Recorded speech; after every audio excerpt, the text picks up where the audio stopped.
안녕하세요. 오늘은 마찰 전기 시간입니다. 바로 시작하겠습니다. 자, 마찰 전기는 서로 다른 물체를 마찰했을 때 비빈다는 말이겠죠?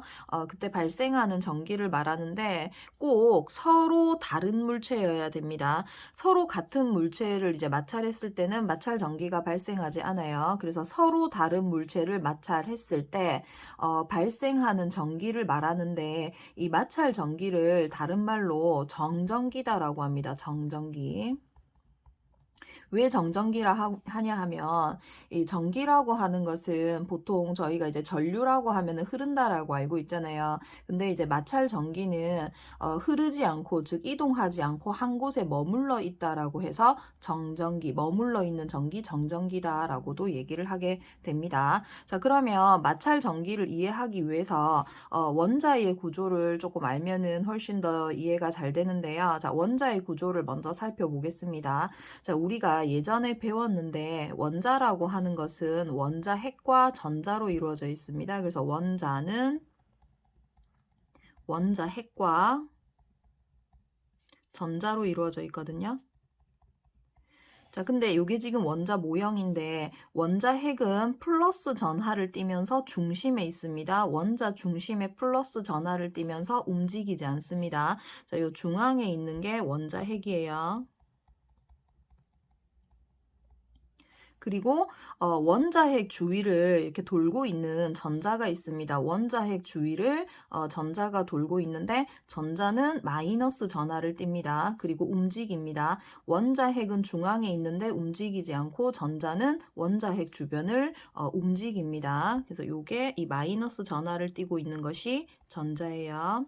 자, 그런데 이 원자핵은 선생님이 이제 원자핵의 전하량을 플러스 3이다라고 표시를 했고 전자는 이렇게 마이너스 전하로 표시를 했는데 자, 원자핵의 전하량이 플러스 3이면 전자를 3개 가지고 있습니다.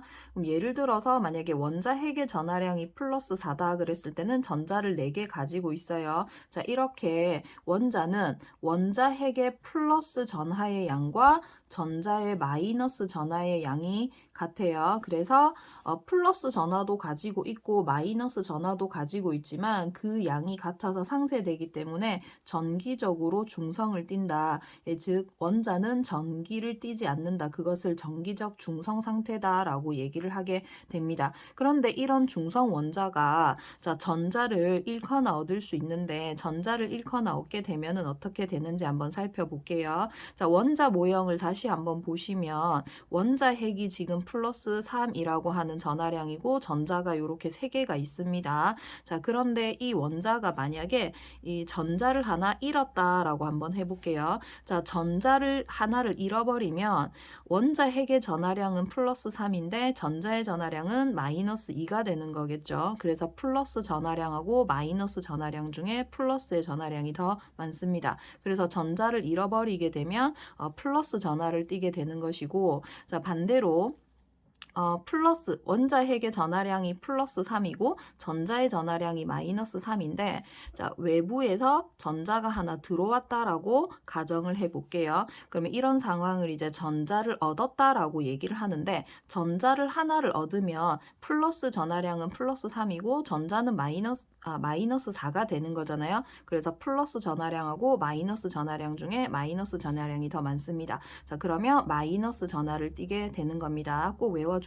자, 그러면 마찰 전기의 발생 원인인데요. 우리가 서로 다른 두 물체를 아까 마찰한다라고 얘기했잖아요. 서로 다른 두 물체를 마찰을 하면 자, 전자입니다. 별표하세요. 자, 전자는 마이너스 전하를 띠고 있어요.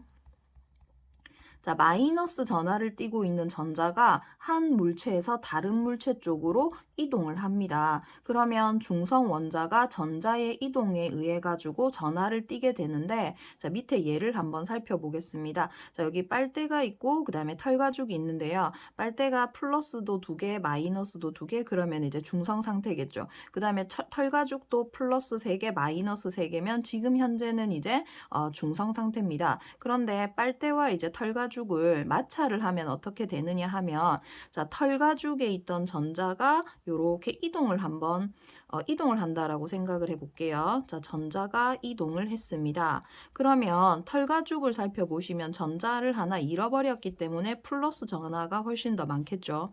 그 다음에 빨대 같은 경우는 전자를 얻었기 때문에 마이너스 전화를 띠게 됩니다. 전자를 받아서 마이너스 전화를 띠게 되는 겁니다. 자, 이렇게 털가죽하고 빨대를 마찰했습니다. 그랬더니 전자가 이동을 했죠. 전자가 털가죽에서 빨대 쪽으로 이동을 했습니다. 한 물체에서 다른 물체 쪽으로 전자가 이동을 했습니다. 그랬더니 털가죽하고 빨대가 처음에는 중성이었는데 전자의 이동에 의해서 이렇게 털가죽은 플러스 빨대는 마이너스로 이제 전기를 띠게 되었죠. 자, 이런 현상을 대전이다라고 합니다. 자, 대전이라고 하는 것은 물체가 전기를 띠게 되는 현상을 대전, 그래서 털가죽과 빨대가 대전되었다라고 합니다. 그리고 전기를 이렇게 대전에 의해서 전기를 띠는 물체를 대전체라고 합니다. 그러면 이 그림에서는 털가죽하고 빨대가 대전체가 되겠죠. 네, 그렇게 기억해 주시면 돼요. 자, 그리고 대전되는 순서라고 해서 다른 말로 대전열이다라고 하는데요. 자, 대전열이라고 하는 것은 물체를 역시 마찰을 합니다. 그때 요거 기억하세요. 전자를 잃기 쉬운 순서대로 나열을 해 놓은 겁니다. 그러면 전자를 잃으면은 무슨 전하를 띠게 되느냐? 플러스 전하를 띠게 되는 겁니다. 자, 나열 순서 기억해 주세요. 전자를 잃기 쉬운 순서. 전자를 잃으면 플러스 전하를 띠게 되는데, 자, 전자를 잃기 쉬운 순서로 이렇게 아래쪽에 털가죽, 유리, 명주, 나무, 고무, 플라스틱으로 나열을 했습니다. 자, 그럼 보시면 이게 털가죽이 있는데 털가죽이 제일 먼저 나오잖아요. 그래서 이 왼쪽에 있을수록 전자를 잃기 쉬운 순서입니다. 그래서 전자를 잃으면 이제 플러스 전하가 되는 거고, 그 다음에 오른쪽으로 가면 반대로 전자를 얻기 쉽다. 그래서 마이너스 전하를 띠게 되는 겁니다. 자, 그러면 우리가 이 대전열 또는 대전되는 순서를 보고 두 물체를 마찰했을 때 두 물체가 어떤 전하를 띠게 되는지 맞추셔야 되는데요. 요것은 이제 상대적으로 보게 되는 겁니다. 이게 대전열이라고 하는 것은 상대적인 거거든요. 그러니까 상대적이라는 게 무슨 말이냐면, 만약에 유리하고 이제 명주를 마찰을 하잖아요. 그러면 유리가 플러스 전하 쪽에 더 가깝죠. 그래서 유리 명주 마찰을 했을 때는 유리가 플러스 전하를 띠게 되는 거고, 그러니까 왼쪽에 있으면 플러스 전하를 띠게 됩니다. 그 다음에 명주는 마이너스 전하를 띠게 되는 거예요. 근데 명주하고 이제 나무를 마찰시켰을 때는 어떻게 되냐 하면, 명주가 더 왼쪽에 있잖아요. 그래서 명주가 플러스 전하를 띠게 되는 거고, 나무는 마이너스 전하를 띠게 되는 겁니다. 자, 그래서 지금 보시면 유리하고 명주를 문질렀을 때는 명주가 마이너스가 되는데, 명주하고 나무를 문질렀을 때는 또 명주가 플러스가 되잖아요. 이렇게 상대적으로 어떤 것끼리 마찰을 했느냐에 따라서 전하가 또 달라질 수 있습니다. 자, 그리고 멀리 있는 물체를 마찰했을 때 마찰 전기가 더 잘 발생합니다. 그럼 여기 있는 대전열 중에서 제일 멀리 있는 물체는 뭐냐? 털가죽하고 플라스틱이죠. 그래서 전기가 제일 잘 발생하는 경우는, 자, 털가죽하고 플라스틱을 이제 마찰시켰을 때 마찰 전기가 가장 잘 발생을 하게 됩니다. 그런데 털가죽이 이제 플러스가 되고 그 다음에 플라스틱이 마이너스가 되는데, 이 정도는 암기를 하셔도 됩니다. 자, 마찰 전기에 의한 현상은 우리가 이제 일상생활을 할 때 마찰 전기가 다른 말로 정전기다라고 했잖아요. 그래서 일상생활 할 때 정전기가 발생하는 경우를 생각하시면 됩니다. 그래서 머리를 빗을 때 머리카락이 빗에 달라붙는다든지, 아니면 이제 스웨터를 벗을 때 지지직 하는 소리가 난다든지, 아니면 비닐랩이 그릇에 달라붙는다, 또는 걸을 때 치마가 스타킹에 달라붙는 이런 게 이제 마찰 전기에 의한 현상입니다. 자, 오늘은 여기까지 하겠습니다. 수고하셨습니다.